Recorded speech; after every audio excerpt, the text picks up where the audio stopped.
नमस्कार, लोक दरारामध्ये मी वर्षा लोहार आपल्या सर्वांचं स्वागत करते। Jalgaon tent and decoration association द्वारा नुकतेच जिल्हाधिकारी कार्यालयासमोर एक दिवसीय धरणे आंदोलन करण्यात आले।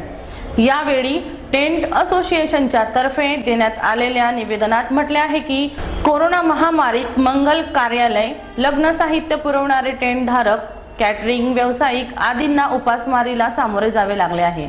त्यांना आर्थिक लाभाचे पॅकेज देण्यात यावे ही प्रमुख मागणी आहे। तसेच लग्न कार्यासाठी 500 व्यक्तींना परवानगी देण्याची मागणी करण्यात आली आहे। मी जळगाव टेंट असोसिएशनचा अध्यक्ष आणि महाराष्ट्र ऑर्गनायझरचा उपाध्यक्ष प्रदीप श्रीमाळ आज जे धरणे आंदोलन पूर्ण महाराष्ट्रामध्ये आम्ही लक्षणीय एक दिवसाचं करतोय। पूर्ण महाराष्ट्रामध्ये हे आज चालू आहे।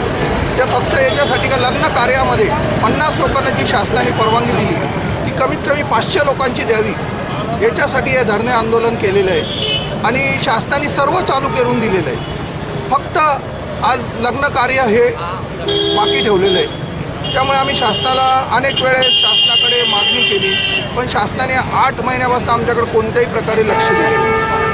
आजपर्यंत शासनाने कोणत्याही प्रकारचं आम्हाला अनुदान दिलेलं नाही। या इंडस्ट्रीजवर फूलवाले, घोड्यावाले, बँडवाले, फोटोग्राफर, व्हिडिओ शूटिंगवाले हे सर्व अवलंबून आहे। टेंटवाले सर्व अवलंबून असल्यामुळे ही इंडस्ट्रीचा एवढा मोठा फटका बसलेला आहे का त्यामुळे अनेक घरं